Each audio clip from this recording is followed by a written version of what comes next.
tak terasa usia reformasi sudah semakin tua.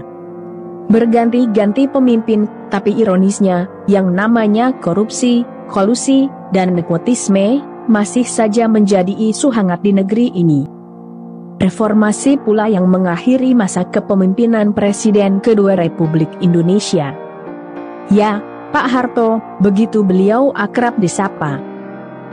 Tak terasa pula sudah belasan tahun beliau tiada. Sosok Presiden kedua Republik Indonesia ini memang cukup kontroversial.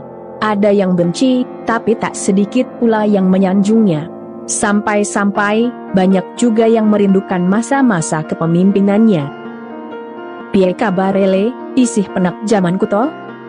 Kalimat itu sesekali muncul di tengah-tengah kita.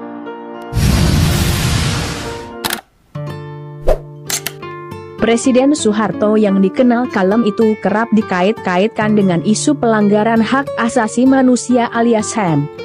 Dalam artikel Tirto, 27 Januari 2008, Dosa dan Jasa Soeharto untuk Indonesia, rezim Soeharto juga disorot dalam perkara-perkara pelanggaran HAM.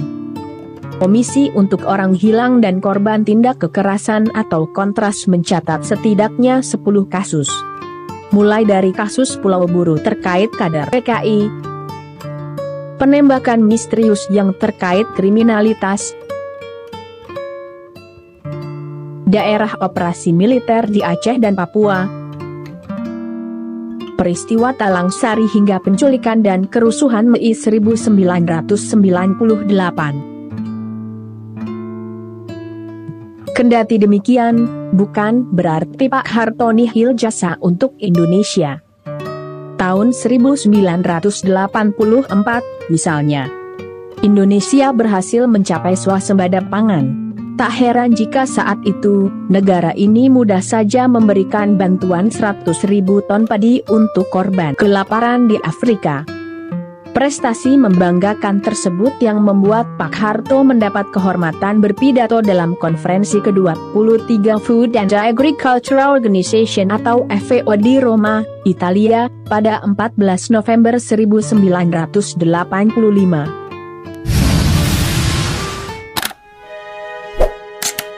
Sebelumnya, Pak Harto juga tercatat sebagai sosok pemimpin yang mampu membangkitkan Indonesia dari keterpurukan ekonomi. Masih dari Tirto, disebutkan bahwa pada tahun 1967, Indonesia punya hutang luar negeri sebesar 700 juta dolar Amerika Serikat. Dengan dibantu para pakar ekonomi, terutama Sumitro Joyo Hadikusumo, Pak Harto mampu membalikan keadaan yang berpuncak pada swasembada pangan pada tahun 1984. Banyak pula yang bilang bahwa di zaman Pak Harto harga serba murah. Harga bahan bakar minyak atau BBM dan bahan pangan yang menjadi kebutuhan pokok masyarakat dinilai tak memberatkan. Dengan kata lain, daya beli masyarakat cukup baik kala itu. Kendati begitu, tetap saja ada pula berbagai elemen masyarakat yang tak terima jika kebebasan bersuara dinomorsekiankan. Bagaimanapun juga, Indonesia adalah negara demokrasi Pancasila, yang memberikan ruang bagi warga negaranya untuk mengungkapkan pendapat.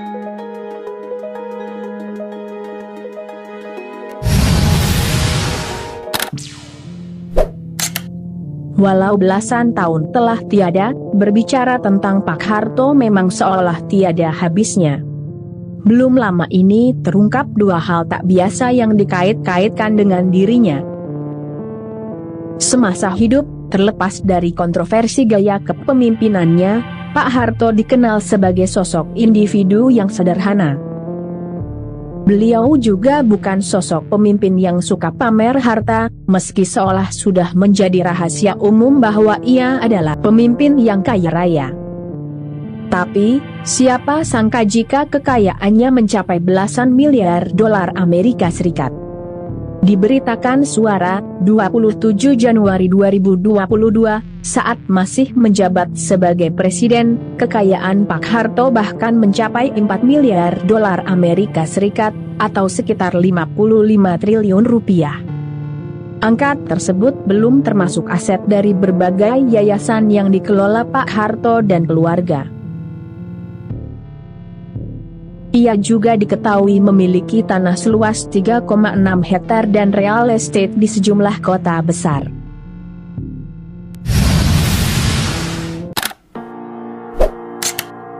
Masih menurut Suara, The Washington Post pernah menerbitkan liputan soal kekayaan Soeharto pada 1998. Diakses di situs resminya, liputan itu menyebutkan jika kekayaan bersih Soeharto saat itu adalah 16 miliar dolar Amerika, sedangkan kekayaan bersama keluarga mencapai 30 miliar dolar Amerika Serikat.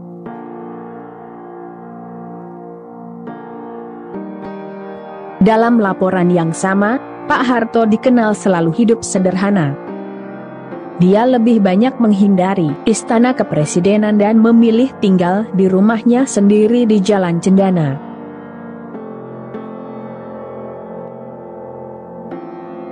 Saat itu Pak Harto tidak pernah berpakaian mewah atau perhiasan mahal.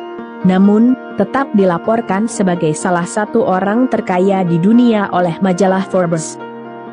Nah, dua hal yang bertolak belakang itulah yang sampai kini masih menjadi misteri. Bagaimana menurut Anda? Semoga ada hikmah serta pelajaran berharga yang dapat kita petik dari video kali ini. Sampai jumpa lagi di video menarik lainnya dari kanal ini. Jangan lewatkan juga video terbaru dari kanal Yuda Putra Kusuma. Salam sejahtera selalu buat Anda sekalian. Terima kasih.